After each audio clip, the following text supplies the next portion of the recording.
آج شابیز بھی آنے کی جگہ تھا اور وہ اپنوں کے پاس. انسان سوچتا ہی رہ جاتا ہے پہلے وقت ایسا تھا, پہلے وقت ویسا تھا. یہ اسے خدا کی حکومت ہی ہے, وہی جانتا ہے. وہ تو پوری دنیا کا وقت چند گھنٹوں میں روز ایک ساتھ بدلتا ہے. ہم تو اب تک یہ سمجھ نہیں پائے کہ رات سے صبح کب کیسی ہو جاتی ہے. یہ اندھیرا روشنی میں کس طرح آنکھوں کے سامنے خوبصورتی سے بدل رہا ہوتا ہے. تو اے انسان, تو کس لیے نا امید ہے؟ ہر رات کے بعد سویرا ہے. کبھی کبھی خدا رات لمبی کر دیتا ہے کہ اس رات میں بہت سی آفتیں بلائیں نازل ہوتی ہیں, بڑے بڑے شیطان نکلتے ہیں ان راتوں میں, مگر اس کے بندے تو ہر چیز سے غافل سکون کی گہری نیند سو رہے ہوتے ہیں. اللہ بہتر جاننے والا ہے کس کا کون سا وقت زندگی اور شہر میں روشنی لانے کا. ہمارا کام صبر کرتے ہوئے اس وقت کے گزرنے کا انتظار کرنا ہے. اللہ کے نیک بندے اسے نہ شکوہ کرتے ہیں اور نہ ہی سوال. اللہ انسان کی مثال ایک چھوٹے بچے جیسی ہے جو ماں سے وہ چیز مانگتا ہے جو ابھی اس کے لیے صحیح نہیں ہوتا, اور یہ بات ماں جانتی ہے اس لیے نہیں دیتی. بچہ ناراض ہو جاتا ہے کہ میری ماں مجھ سے پیار نہیں کرتی. یہی تو اللہ اور بندے کے بیچ کا معاملہ ہے. وہ بھی تو 70 ماؤں سے زیادہ چاہنے والا ہے. کیسے تم اسے نظر نہیں آتے ہوگے؟ تمہاری تکلیف تم سے زیادہ جانتا ہے وہ. اس وقت شاہویز بھی اسی طرح کی بچے کی طرح ہو رہا تھا جو اسے ابھی چاہیے. جب بھی اس کی بس ہو گئی تھی اور وہ جھٹکے سے اٹھ کھڑا ہوا تھا, منہ پر ہاتھ پھیرتا ہوا چینج کرنا چلا گیا تھا, تو جلدی جلدی میں اپنا موبائل میں کچھ بٹن دباتا ہوا, بلیک پینٹ بلیک ہوڈی میں منہ پر بلیک ہی ماسک پہنے ہوئے اپنی ضروری چیزیں لیتا ہوا گھر سے نکلا تھا. آج اسے وہی سب کچھ یاد آیا تھا جب وہ ہانیہ کو کڈنیپ کرنے گیا تھا. یہ تو گیٹ اپ اس کا تھا, وقت بھی, اور اپنے اسی شہر والے گھر میں ٹھہرا ہوا تھا. اپنے گھر سے وہ پیچھے کی سائڈ سے وہ خاموشی سے دیوار پھلانگ گیا تھا. وہ نہیں چاہتا تھا اس بات کی کسی کو بھی بھنک پڑے اور عظیم اس کے پیچھے آئے. رازدار رکھنا ضروری تھا. آہر بھی جان اور بابا کی ایک بار پھر نافرمانی کرنے جا رہا تھا. فل اسپیڈ سے اس کی گاڑی نکالی تھی اور اب گاڑی ہواؤں سے باتیں کر رہی تھی. دیدار کی طلب میں پورا جسم آگ میں جل رہا تھا.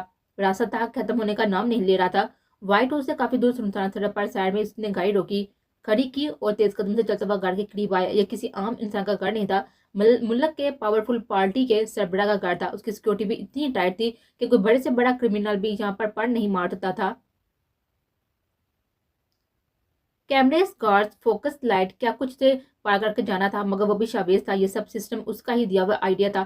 اس کا توڑ بھی لے کر چکا تھا. اس کے لیے زیادہ مشکل نہیں تھا اس کے لیے یہ سیکورٹی توڑنا. وہ آگے بڑھا اور بنگلے کی دیوار سے چپک کر کھڑا ہوا. اپنے موبائل کے ذریعے کنیکٹ کیے ہوئے کیمرے ہیک کرنے لگا. انہیں 5 منٹ کے ٹائم کے مطابق آف کرتا ہوا اپنے پاکٹ سے ریوالور نکالتا ہوا اس نے سامنے اسٹریٹ لائٹ کا نشانہ لیا تھا اور فائر کیا تھا. ایک دھماکے سے لائٹ اڑ گئی تھی. 4 گارڈز جو رات کی ڈیوٹی پر مامور تھے پل میں رائفل ہاتھ میں لیے ہوئے کٹ کٹ کی آواز کے ساتھ ہی لوڈ کرتے ہوئے الرٹ ہوتے ہوئے نشانہ باندھے تھے. باہر نکلے اور 2 بیک سائڈ پر آئے ہوئے ان چاروں نے پورے بنگلے کو گھیرے میں لیا تھا. یہ بھی چند سیکنڈ میں ہوا تھا. ٹریگر دباتے ہوئے شاویر نے بجلی کی تیزی سے دیوار پر پھلانگتا ہوا بیک سائڈ سے دیوار پر نصب خوبصورت پتھر جس سے پوری بلڈنگ کی ڈیزائننگ کی گئی تھی ہاتھ سے سہارا لیتا ہوا چیتے کی تیزی سے اور اوپر چڑھا تھا کہ ایک دیوار کی اوٹ میں ہوا تھا. اب تو فوکس لائٹ بھی تیز ہو چکی تھی. جب اس نے دوسری جگہ پر دوسرا فائٹ کیا, ایک بار پھر سے بھگ دوڑ بچ گئی تھی. پوری سیکورٹی روم میں کیمرے چیک کیے گئے تھے مگر وہاں تو سب نارمل تھا. ریلنگ پکڑے ہوئے وہ ہانیہ کے روم کی بالکونی میں آیا. ایسے ہی تو وہ گولڈ میڈلسٹ چیمپئن نہیں بنا تھا. آج تو وہ جنون میں وہ آگ کا دریا بھی پار کر چکا تھا. ٹیرس کا دروازہ آہستہ سے کھلتا ہوا دبے پاؤں کمرے میں داخل ہوا تھا. زیرو پاور بلب کی روشنی میں اس نے آنکھوں کے سامنے دنیا کا حسین منظر دیکھا تھا. اس کی زندگی, اس کا جیون 3 ماہ پہلے جیسا پل پل یاد کیا تھا, جس کے جھلک کے لیے دن رات کتنا تڑپا تھا. آج وہ بچوں کی سی معصومیت لبے گلاب کی پنکھڑیوں جیسے نرم ملائم ہونٹوں پر پیاری سی مسکراہٹ کے ساتھ ہی وائٹ کمر میں یک طرفہ کروٹ لیے ہوئے دونوں ہاتھوں کی مٹھیوں میں بلینکٹ دبائے ہوئے گہری نیند سو رہے تھے. وہ جو کتنے ہی دن تھے انگاروں پر لوٹ رہا تھا, دل پر کسی نے پھوار سی برسا دی تھی. اس دشمن جان کو سامنے دیکھ کر دل فل سپیڈ سے دوڑنے لگا تھا. وہ بنا پلکے جھپکے ہوئے سامنے دیکھ رہا تھا جیسے اگر ذرا سے بھی آنکھ بند ہوئی تو یہ ہوا ٹوٹ جائے گا, اس کی زندگی کہیں غائب ہو جائے گی.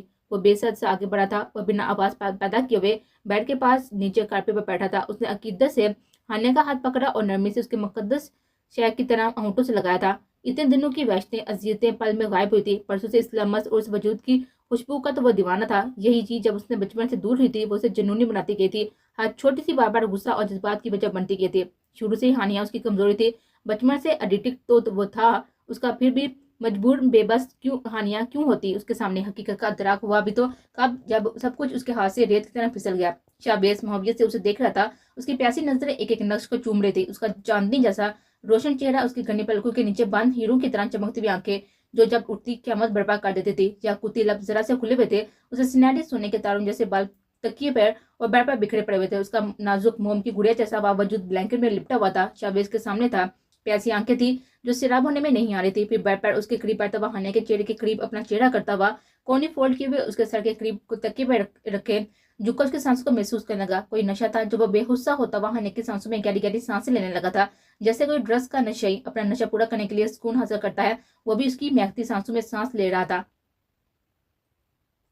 ہانیہ دوائیوں کے زیر اثر بے خبر سو رہی تھی، جبکہ اسے اب تک خبر نہیں ہو پائی تھی کہ 1 انچ کے فاصلے پر کوئی ہیجر کی آنکھ میں جلتا ہوا دیوانہ اس کے دیدار کی طلب لیے اس کے کتنے قریب تھا۔ دیدار کے بعد اب اس دل اسے چھونے کے لیے مچلا تھا۔ شاویز کے حلق میں کانٹے سے اگل ہوئے تھے، یہ انچ بھر کا فاصلہ بھی اس کی برداشت سے باہر تھا۔ دل کا رہا تھا کہ دیوانہ وار اس پر اپنی محبت کی بارش کر دے اور اسے اپنا جنون، محبت، دیوانگی، اپنی وحشتوں کے بارے میں بتائے کہ وہ بچپن سے ہی اس کی جنونی کے لیے یتیم ماں کے کس طرح اذیت میں اس کی یاد میں پل پل تڑپتے ہوئے گزارے تھے۔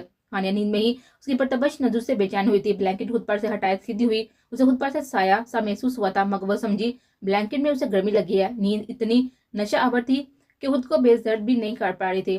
شاویز پل میں سیدھا ہوتا ہوا مسکرایا تھا، اس کا مہتاب دل فریب بڑے بڑے وجود کو دیتا ہوا ممتا کا انوکھا احساس لیے خوشبو سے بڑے ہوئے اس معصوم سے وجود شاویز کے دل میں ہزاروں کلیاں کھلا گیا تھا، پھر آہستہ سے اس کے ایک نش کو عقیدت سے چھوتا گیا تھا۔ میری جان، مائی ڈریم گرل، پلیز ایک بار معاف کر دو، اس خوشی میں ہمیں مل کر منانے دو، میں ہر بات کا ازالہ کرنے کو تیار ہوں۔ ہلکے ہلکے اس کے کان میں سرگوشیاں کرتا ہوا جو ہانیہ کو بالکل پسند نہیں آ رہی تھی، جب بھی وہ منہ بلانے لگے۔ شاویز کو پتہ ہی نہ چلا تھا کتنا ہی وقت گزر گیا۔ جب جانے کا وقت آیا کہ اس کے لیے ابھی کسی بھی قسم کا شوق نقصان دیتا جو اچانک شاویز کو سامنے دے دی تو جانے کون سا طوفان اٹھاتے۔ شاویز کا اب اسے دور جانا کسی قیامت سے کم نہیں تھا۔ ہنی، میں مر جاؤں گا، سرگوشی میں بولا اور پھر سے ویستوں میں گرنے لہو لہان چلتی آنکھیں اور سورج چہرے کے ساتھ بڑی مشکل سے اٹھتا ہوا ٹیرس کے دروازے کی طرف بڑھا تھا۔ جب قدم اٹھنے سے انکاری تھے، دل کسی بچے کی طرح مچا مچا کر اپنے من پسند کھلونے کے پاس جانے کو ہم کرنے لگا تھا۔ مڑ کر بے بسی سے اسے دیکھا، یہ جھٹکے سے بنا سوچے سمجھے ہر بات کو دماغ سے جٹتا ہوا واپس آیا۔ اس کے قریب بیٹھ پر نیم دراز ہو کر آہستہ آہستہ اس کے بالوں میں ہاتھ پھیرتا ہوا کب نیند کی بعد میں گم ہوتا چلا گیا، اسے معلوم ہی نہ ہوا۔ آج 3 مہینے بعد وہ اس طرح سویا تھا۔ فجر سے پہلے اس کی آنکھ کھلی، وہ 2 گھنٹے پرسکون نیند سویا ہوا تھا۔ آج خود کو فریش محسوس کر رہا تھا۔ ہانیہ اس پر ایک بازو رکھے ہوئے کروٹ کے بال اس کے طرف منہ کیے ہوئے سو رہی تھی۔ جب اس نے بے انتہا خوشی سے اس کا ہاتھ اپنے ہاتھ میں لیے ہوئے ہونٹوں سے لگایا تھا، سینے میں ٹھنڈ سی بڑھ گئی تھی۔ اب اسے جانا تھا، دل تو اس کا اب بھی نہیں بڑھ رہا تھا۔ اسے اتنے قریب دیکھنے کے بعد تشکنی اور بڑھ گئی تھی۔ اب تو ہر وقت اپنی نظروں کے سامنے رکھنا چاہتا تھا، مگر یہ بھی ابھی ممکن نہیں تھا۔ پھر جماکے سے اس کے دماغ میں آئیڈیا آیا۔ سرشار سا ہانیہ کی پیشانی چومتا اس کے کان میں بولا، گڈ مارننگ مائی کوئین، چلتا ہوں، پھر ملیں گے جان۔ بلینکٹ صحیح سے اڑاتا ہوا وہ اٹھ کھڑا ہوا تھا، بال ہاتھ سے ٹھیک کرتا ہوا باہر نکلا اور جیسے آیا تھا ویسے ہی واپس چلا گیا۔ ایک ہفتے تک شاویز کا یہی معمول رہا تھا، وہ روز ہانیہ کے پاس آتا، اسی طرح کچھ گھنٹے بعد واپس چلا جاتا۔ اپنی دانس میں تو وہ یہ سمجھ رہا تھا کہ کسی کو پتہ نہیں چلا، مگر وہ بھول گیا تھا کہ اسی گھر میں اس کے ماں اور باپ دونوں میں موجود ہے اور دنیا میں سب کی آنکھوں میں دور جھونکنا آسان ہے، ماں باپ کی نہیں۔ یہ تو ہماری خوش فہمی ہوتی ہے کہ بال بال بچ گئے، وہ بچت دی جاتی ہے۔ احسان شاہ اور بیجاں کو اس دن عظیم نے بتا دیا تھا اور دونوں نے اس کے پل پل کی خبر رکھے ہوئے بیٹھے تھے، اس کی طرف اس کی ہر تکلیف سے باخبر تھے اور روز اپنے خیال میں احسان شاہ کی سیکورٹی کو چکما دے رہا تھا۔ کوئی سرک چھاپ گارڈز نہیں رکھے انہوں نے، یہ سب ان دونوں کا پلان تھا، مگر اب لگ رہا تھا کہ یہ بیوقوف کچھ نہیں کرے گا اور ہانیہ کے دل سے بدگمانی بھی نہیں جائے گی تب تک وہ اس کے ساتھ نہیں رہے گے۔ معمول کی طرح وہ صبح ہونے سے پہلے گھر جانے کو نکلا تھا، تبھی بیک سائڈ گارڈن میں اسے بیجان بیٹھی ہوئی نظر آئی۔ وہ حیرت سے وہیں بس ساتھ ہوا تھا اور اسے خاموش سے دیکھنے لگے۔ شاویز سر جھکا ہوئے خاموش کھڑا ہوا تھا، اپنی سزا سننے کے لیے کون سی سزا سنائی جائے گی۔ بیجان نے سامنے کھڑے ہوئے اپنے اکلوتے لاڈلے بیٹے کو دیکھا جس کی وجاہت اور خوبصورتی کے پورے گاؤں میں چرچے تھے۔ آج کمزور سا آنکھوں کے نیچے پڑے ہوئے ہلکے اس سے بیگانہ بنا ہوا تھا۔ انہیں یاد تھا کہ وہ بچپن سے ہی اپنی ڈریسنگ کا بہت ہی خیال رکھتا تھا، کوئی لاکھوں کی ملکیت کے سوٹ اس کی وارڈروب میں سجے ہوئے تھے اور آج وہ رف سے حلیے میں اس کے سامنے سر جھکائے ہوئے کھڑا تھا۔ وہ ضدی غصیلا شاہ تو نہ جانے کہاں تھا۔ ایک ماں کا دل اپنے بچے کو اس حال میں دیکھ کر تڑپ اٹھا تھا، مگر کیا کرتی، یہ سب اس کا خود کا کیا ہوا تھا۔ اب وہ اور سے چھوٹ دے کر کام بھی کر نہیں سکتی تھی، اس لیے سوچ لیا تھا کہ کیا کرنا ہے۔ تمہیں اللہ نے ایک موقع دیا ہے تو اس طرح چوری چھپے ملنے کا کوئی فائدہ نہیں ہے، بہتر ہے ہانیہ کے دل میں اپنی جگہ بناؤ، بنا اسے کسی بھی قسم کا ڈپریشن دیے۔ اس بات کی کسی کو خبر بھی نہیں ہونی چاہیے، یہ تمہارا کام ہے، کیسے یہ سب تمہیں خود دیکھنا ہے۔ جی، جو آپ کا حکم، اب تم جا سکتے ہو۔ شاویز نے پورے وقت میں سر اٹھا کر ان کی طرف دیکھا تھا کہ ایک بار ہی اسے گلے لگا لے، مگر وہ اندر کی طرف بڑھ گئے تھے۔ ہانیہ کو یہ احساس ہوتا تھا کہ رات کو کوئی اس کے بے حد قریب ہوتا ہے، کوئی اپنا جانا پہچانا سا لمس پوری رات اس کے بے حد قریب ہوتا تھا۔ صبح ہوتے کے پاس وہی خوشبو آتی جو کسی کی یاد دلاتی تھی۔ جب اس نے یہ بات بیجان کو بتائی تو انہوں نے بولا، ڈرنے کی بات نہیں ہے، اپنے ہی ہوتے ہیں، تم ڈر جاتی ہو نا سوتے میں، اس لیے ہم میں سے کوئی نہ کوئی تمہارے پاس آ جاتا ہے۔ اس کے بعد سے ہانیہ بے فکری سے پرسکون نیند سو جاتی تھی۔